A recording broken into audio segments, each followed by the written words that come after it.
Collecting a money judgment against a business entity, a corporation, LLC, or partnership presents different challenges than collecting against an individual. The business may have significant assets, or it may be a shell with nothing to collect. Here's how to investigate and execute effectively.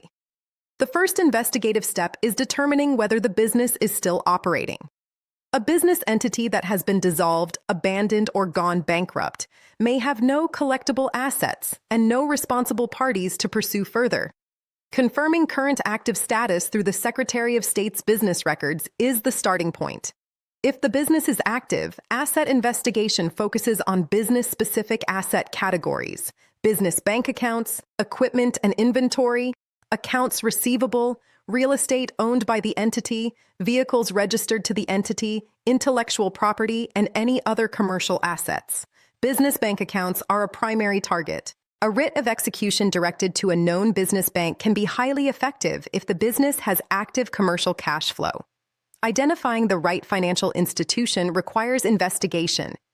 Business banking relationships appear in commercial credit reports, UCC filings, and sometimes in court records. Equipment and inventory can be levied as business personal property.